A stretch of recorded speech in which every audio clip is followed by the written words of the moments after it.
This is Kimberly Quinn, host of the Mindcraft podcast, and I can't tell you how much fun I have had doing this podcast. I started when the world closed over the pandemic in an attempt to spread some positivity out there and give people some strategies to enhance their own well being and reduce anxiety and all of that. Now, 2 years later, we're still going strong and now listened to by 52 countries across the world. And I've even helped some of my students get going with their own podcasts. It's super easy to do. And I'll tell you, if you haven't heard about Anchor by Spotify, it is the easiest way to make a podcast with everything you need all in one place. I'll just explain for you. Anchor has tools that allow you to record and edit your podcast right from your phone or computer. When hosting on Anchor, you can distribute your podcast on listening platforms like Spotify, Apple Podcasts, and more.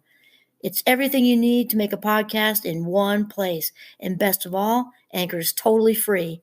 Download the Anchor app or go to anchor.fm to get started. It is a ball. Start today. Greetings, Minecrafters, and welcome to another, what I hope to be exciting Minecraft discussion. My name is Kimberly Quinn, and I am thrilled to be here today to talk about conscious acts of kindness, while at the same time focusing on the little things. And what's well, I'm partially inspired by Richard Carlson, partially just inspired by my Minecrafters because we're doing that this week, actually. And Monday we talked about by Thursday they have got to do one conscious act of kindness, preferably with somebody they don't know, and then we're gonna share it. So this is what I'm talking about today: is focusing on the small things. So Richard Carlson is the author of the Don't Sweat the Small Stuff series, and there's a whole bunch of them, little books that have lots of wisdom in them, like about a page and a half, and that's kind of my speed when I'm trying to read something just for the day. It's and also I've talked about Sarah Von Brednick with her Simple Abundance. A page and a half is probably what most of us can really do when we're trying to get out the door for work, right? But it's just so important for me to fill my head up with good stuff before as a day when it first starts. And so Richard starts out with, I think most of us have heard the Mother Teresa quote, that we cannot do great things on this earth. We can only do little things with great love. And isn't that the truth, though? I think sometimes we just feel like, the people who are in the Peace Corps, and God love them. I mean, we need that too. We're not saying that's, not good. Obviously, that's great. And doing all kinds of mission work or doing all kinds of everything work. Doesn't have to be mission work, teaching. I mean, just it doesn't have to be any of that either. I think I've said a story before when with our very first mortgage that my husband and I got when we were younger. The young man who oh my God, talk about making a difference. It's a whole big story I don't want to get into, but we had four to five little kids at the time, and I was at home, and blah blah blah, and it wasn't looking good, and we didn't have anywhere to go, and he really moved the sun and its planets to get us in there. So you can certainly do great things at a small level, no matter what your occupation is, even if it's even involved with your occupation. So anyway, a little bit of a tangent there. Okay, so Mother Teresa once said, "We cannot do great things on this earth. We can only do little things with great love." True, right there. And that mortgage thing was nothing short of a miracle, if you knew the details. This is like, that was 30, I don't even know how many years ago that was. I think it was 1997, whatever the math on that is. Okay, so then Richard Carlson goes on to say, sometimes our grandiose plans to do great things at some later time interfere with our chances to do the little things right now. I just want to stay with that for a minute because I think that's an all too common mindset. Later when things loosen up for me in my later years, once I'm done with this, that, this, and raising children and running a business, and then I can find it. I'm going to go do something humanitarian. And, and hopefully that's, true for you. But I'm a big fan of not putting things off in life in general. It sounds cheesy to say, right? But, whoever that was that said that at the first time, that live every minute like it's your last, because one day you'll be right. And I feel like that was Malachi McCourt that said that. I could be wrong. But brother of Frank McCourt, who wrote Angela's Ashes, that famous book, was so good about his experiences in Ireland. Anyway, I think it was Malachi McCourt. One day you'll be right. Isn't that the truth, right? So for me, there's no better time than right now. You don't put off the I love yous. Don't put off the anything. Don't put off having fun. Just, I'm not saying live recklessly either, but, each and every day, you got to do something that makes your heart sing. And definitely don't hold back the good stuff. I love you. I appreciate you. I'm sorry. All of that. And as far as the conscious acts of kindness, and a lot of times you hear random acts of kindness. Personally, I don't believe anything is random. I think there's a kind of a great scheme of things, I guess. So that's just, kind of my opinion. I also just like the word conscious, because that means we intended. It's on purpose in this moment. We are choosing it. We are choosing to do something nice for another human being. That has a whole idea. It just has a nice ring to it. So then Richard goes on to say, a friend once told me, I want my life to be about service, but I can't do anything yet. Someday when I'm really successful, I'll do lots of things for others. Kind of like we were just saying this, and then all that is an intention. It's not, intention's important. We've talked a lot about that in episodes, but intention without follow through, that and 450 will get you a Red Bull. I mean, it just isn't worth anything. So then Richard continues. He says, meanwhile, there are hungry people in the streets, elderly people who could use some company, mothers who need help with their children, people who can't read, neighbors whose homes need paint, streets with litter, people who need to be listened to, and thousands of other little things that need to be done. I mean, that's just it. There's stuff everywhere to be done. And whenever I think I've spoken with you previously, that I have a routine in the morning. It doesn't take very long. I do have a prayer life. I start out with that, and I'm out in the woods with Giovanni, and then or whatever that looks like for you, universe, source, higher power, whatever. And I do that little routine after my gratitude journal. That's first, which is also a form of meditation in a sense. And out in the woods I go if it's anything but big 10-pound drops. And then my whole thing I do, how can I be of service today? It doesn't have to be religious at all. It's just human beings doing good things for other human beings. And then I set my intention last. But really, throwing that out there when I say, how can I be of service today? I think I've mentioned this before. We're not talking Peace Corps. Again, it's something. And whenever I ask, inevitably someone's a circumstance just it comes to me. I mean, I can't make this stuff up, and it's not huge. It's all doable. Somebody just comes by my office. They might need to borrow something. I usually have candy on my desk. They might say, I'm really having a sugar low. And, it can be something just so ridiculously small. One time somebody came by and they didn't have a gratitude journal. I'm going to go buy one. I just happen to have an extra one. And there you go. I mean, it can be the smallest of things. And we can be out in the world and, somebody's struggling to carry something heavier or whatever like that. Or it's words. I remember once I was in the waiting room with our now 31-year-old. And he was, I think, 9 or 10, getting his tonsils out. And we were waiting. And that's a quick procedure, thankfully. And there was a young mother in there, like new mother, whose like 1-year-old was in there for some procedure. Not anything like threatening, but she told me what it was, and I forgot. But it was a procedure. It was another small thing. But she was really, really kind of having a very hard time holding it together. And anybody would be nervous, not saying that. But I was a little bit further down the road, maybe about to 9 years or, down the road. He might have been, I think Ryan might have been 10. And I didn't really give her a lot of advice. It was just listening and letting her talk about her nervousness. And she got closer and closer to me, just kind of shifted her body. And I was just sort of like a distraction. I told her some funny stories, some funny young mother stories. And before you knew it, the 25 or 30 minutes was over for both of us. And that you couldn't have planned that better. I was nervous too. So she kind of helped me, and then I saw this older woman from across. She was sitting a few chairs down, just smile at me with this smile and nod, like way to go kind of thing. I didn't plan any of it. It just rolled out of me. But that was a way to be of service. Again, she helped me too.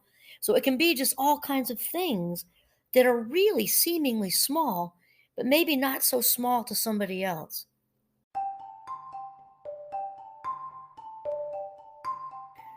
So Richard goes on and he says, Mother Teresa was right. We can't change the world, but to make the world a brighter place, we don't need to.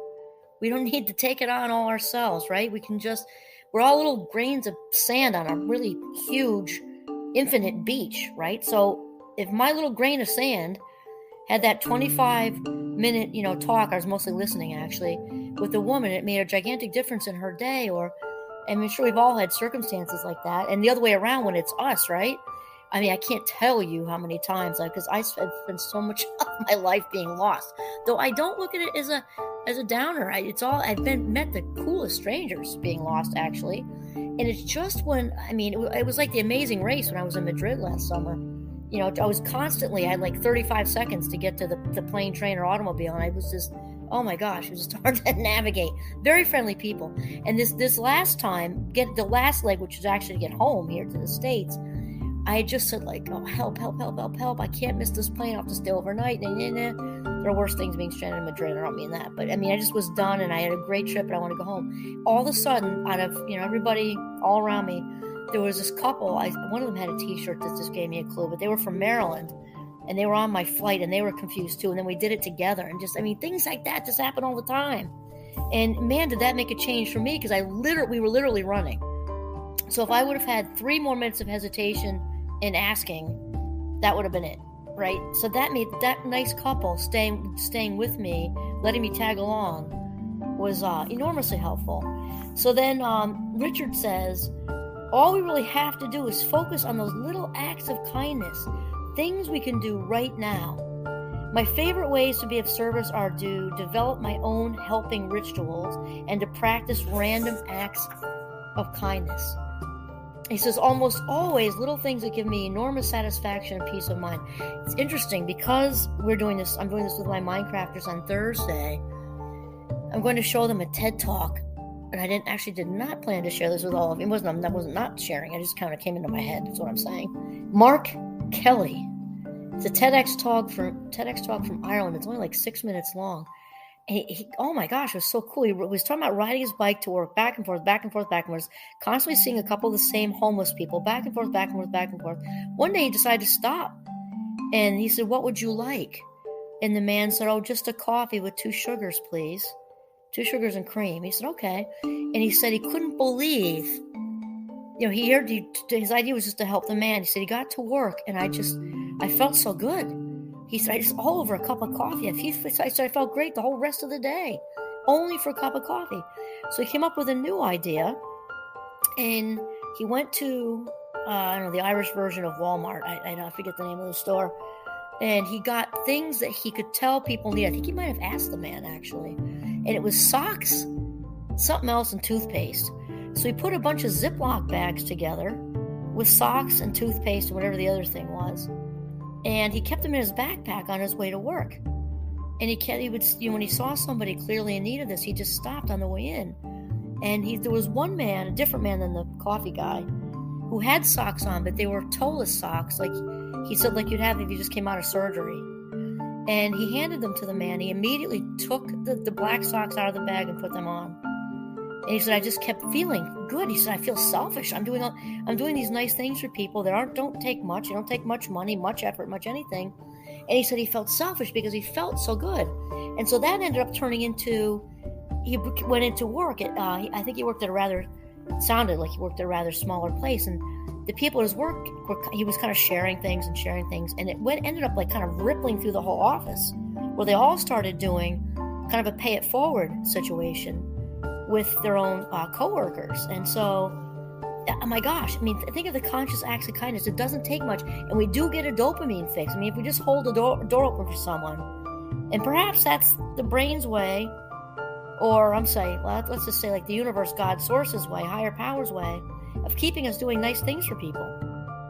And that man who did the TED Talk, the young man, Mark Kelly, said when his coworkers kept asking him, he said, no, it's really quite selfish, because I feel so good. And I just wanted to share that. It came right in my head. Okay, so Richard continues. Almost always little things that give me enormous satisfaction and peace of mind. That's where we left off. Often the most appreciated acts of kindness aren't the $1 million grants from giant corporations, but the 1-hour volunteer work in a home for the elderly, or a $5 gift from someone who can't afford anything at all. Very similar to the story I just shared about the young Irish fellow with the socks. It just does not take much, right? And then Richard winds up, he says, if we focus on how little difference our acts of kindness really make in the scheme of things, well, surely we'll end up, frustrated. And we'll probably use our hopelessness as an excuse to do nothing. Using our hopelessness, frustration, right, to use it as an excuse to not do anything at all. Well, that's not the idea here. The idea is that it's dominoes. And actually my license plates are paid forward, by the way. That has me another stray brain cell. I'm thinking I'm having a very much a fast mind club day today. One fun thing that I do now, my kids do it too, even when I'm not with them, because it's just stayed with them. My husband now does it too when I'm not with him.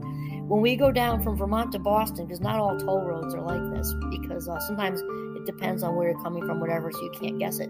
But the one when you cross from New Hampshire into Boston is $1 each way. That's it, period. It's a flat dollar. So when I go through, I pay for myself and the car behind me. Even if there is no car behind me, eventually there will be, right?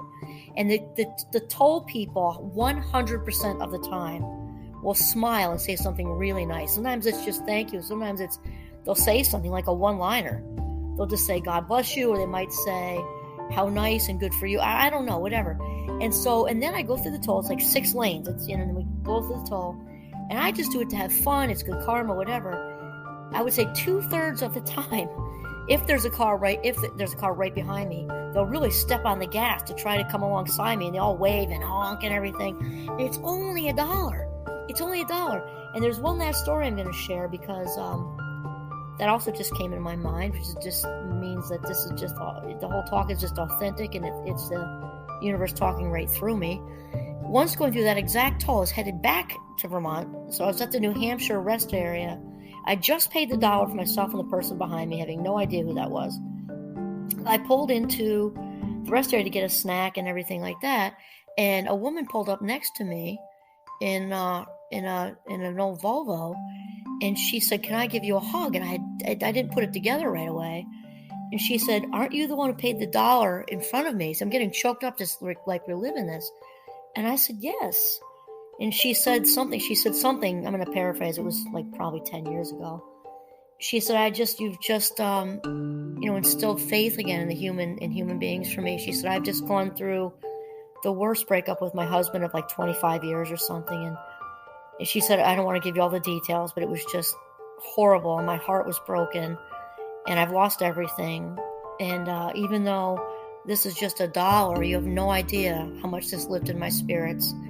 And she gave me this huge embracing hug, and then got in her car and left. And of course, I've never seen her again. But we never know, because people aren't going to tell us what we do for them on the other end and the timing of it, And so I just thought I would share that with you. And then lastly, Richard says, if, however, we take great care in doing something, anything, we will feel the joy of giving. We will feel the joy of giving, and will help to make our world just a little bit brighter. Okay, awesome. Conscious acts of kindness. You can do one a week. You're doing well. You do one a day. You are my hero. Okay, one a week. Let's strive for it. This is Kimberly Quinn signing off from the beautiful, beautiful Northern Vermont. Have a mindful day.